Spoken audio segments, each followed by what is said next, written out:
Hey, Tara Cherie here, and for those of you that are watching for the first time, I just want to say welcome.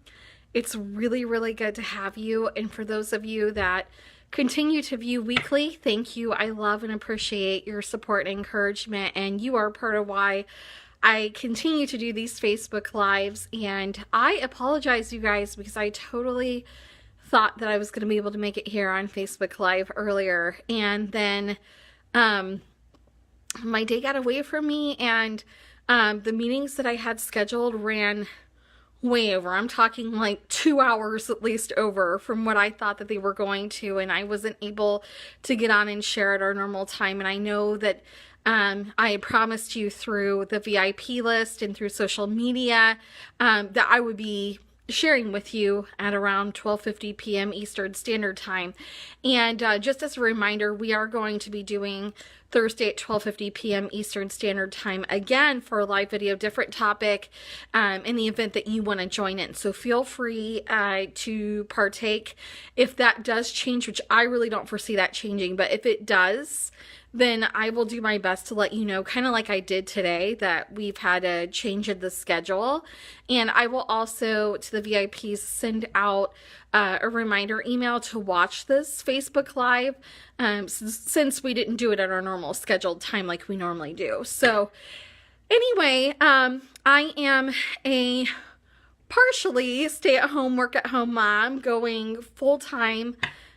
Once the baby comes, I may be working out of the house with clients for a little bit in the upcoming near future. But for right now, we are in the middle of that transition. I actually get to cut my hours again starting next week, just because we'll be hitting the 37th week towards our pregnancy and towards having this baby. Yay, I'm excited. I can't wait to be home more, and I can't wait to share more and be able to do more, because you guys, my schedule's going to be freed up more, so I can love on you more, I can encourage you more, and there is going to be an adjustment period with the baby coming along, but nothing makes me more passionate than seeing people set free and life set free. I mean, that's really why I'm here and why I want to partake and why I want to share with you. And I don't want to make this long, but that's part of the blessing of the holiday season. You know, I was actually at this meeting today, and I noticed how when I walked in, there was already this presence. And first of all, I had my youngest with me, and we definitely had favor, because there were people that were waiting even longer than us to be seen.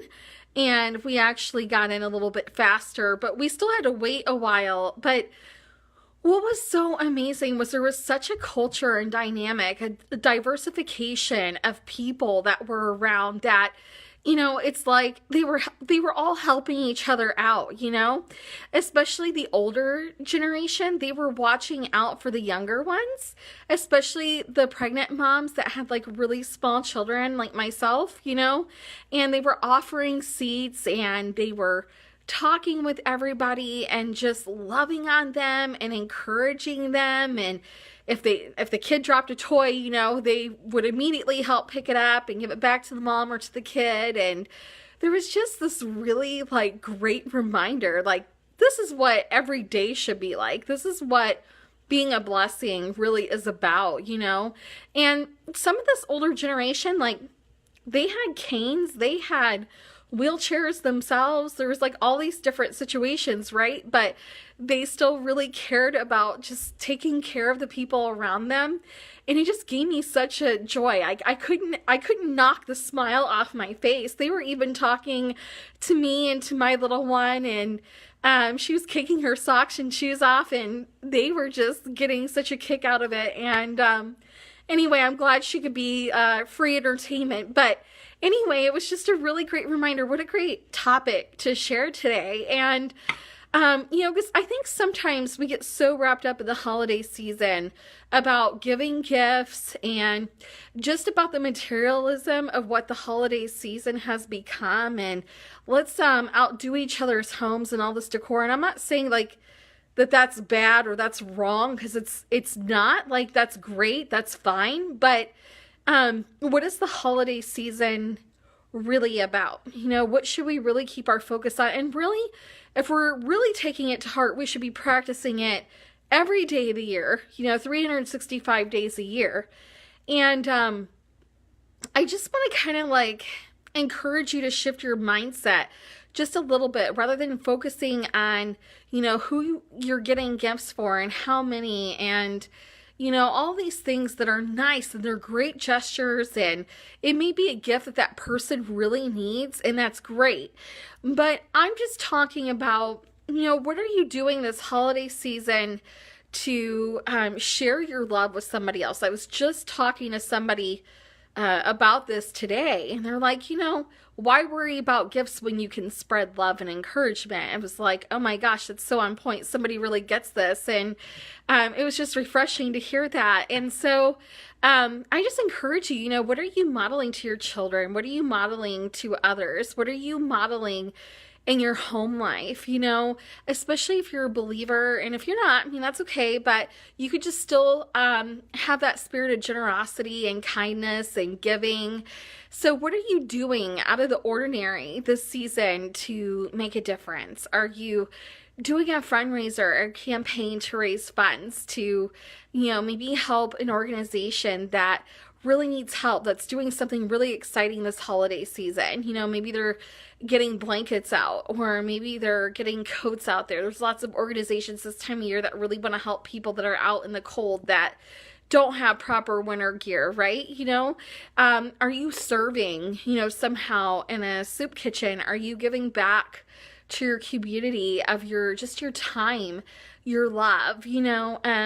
I know it gets kind of crazy out there too with like just traffic and shopping, and people get cranky because they're trying to fit all these things in, around their work schedules and their family schedules and practices for the kids. And, they just want to get home, or they just want to get that item that they need, or gosh, why do I have to go to one more store because this store was out, And so just really remembering your attitude and your, mindset, especially when you're put in that position. And I have to remember that all the time, it's like, I'm like, gosh, that person was driving kind of crazy, and it makes me a little cranky. Then I'm like, oh, wait, we don't know what that person is really going through, but just looking around to see like that person that needs help with their shopping cart, or maybe needs help with that extra bag. Their hands are kind of full with the kids, and they need help, or, some people just really aren't great at gift wrapping. So like maybe you step out to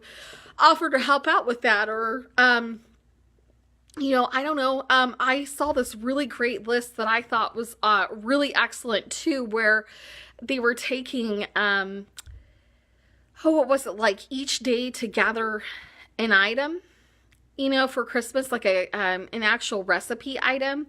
So like, I know this is really common for Thanksgiving, but I've seen some where they're doing it for just the holidays, like whether Hanukkah, Christmas, whatever. And they're gathering like an item each day that that person can cook with. So if the person by the end, towards that holiday doesn't have everything they need, then they're slowly collecting it. And then, I know of a great group right now that just did this for over Thanksgiving.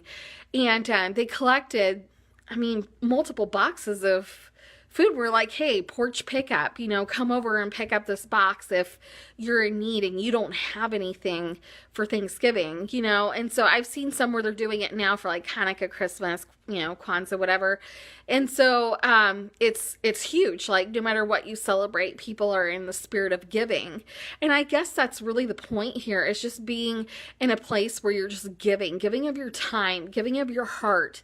Even if you go the route of making something homemade that that person will love. Like, let's say you're excellent at crocheting, and your Aunt Leslie, she loves getting homemade, home knit crocheted scarves, and that her favorite one just got run down and tattered and she needs a new one. Just going out of your way to do that, or just finding that unique gift, or taking the time to even write an encouraging card or letter. I actually had that thought. I had somebody recently have a baby, and it's not somebody I would normally ordinarily write, but it was laid on my heart to actually write them a card. So I'm definitely going to be getting their address, you know, just as an act of giving this season and just loving on them. It doesn't have to be something major. It could just be a simple phone call, a thank you, just something to let people know that they're loved and appreciated this holiday season. Just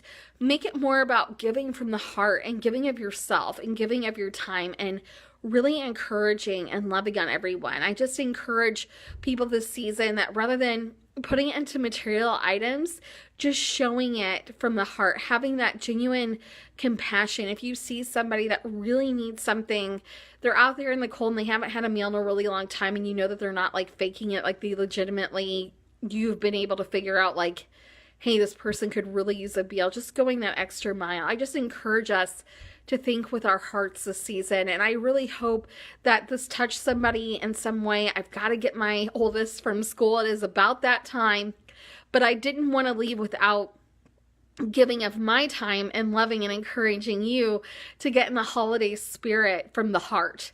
And I hope that that comes through. I would love to stay connected with you. I'm going to leave my information in the comment section so that you can stay connected.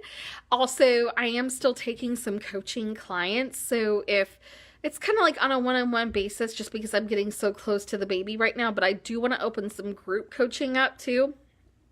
So if any of these Facebook Lives or topics or things that I share really hit home and you really want to know more about it, I really encourage you to fill out the application and get back with me. Let's stay connected, because you get a free consult with me, and it doesn't mean that we have to work together, but you know, we can see whether or not it's a match or a good fit. Also, if you haven't already, I'm going to leave my VIP link so that you could subscribe to that, because you'll be the first to be updated on Facebook Lives. For example, anything social media, anything special that we do, any changes that are made, any free giveaways, all that kind of stuff is going to be covered in the VIP list. So take time to just fill out your name and email. That's all it really is. Just your name and your email. And, well, usually weekly, once a week, I like to send out just an encouraging email, just to encourage you with. I'm not going to spam your inbox every day with an email, but I do want to share with you, and I do want to share my heart with you, and I just want to uplift and encourage you. So anyway, I hope that you have a blessed rest of your day, and I look forward to seeing you Thursday at 12:50 p.m. Eastern Standard Time. Until then, have a great rest of your day, and see you then. Bye.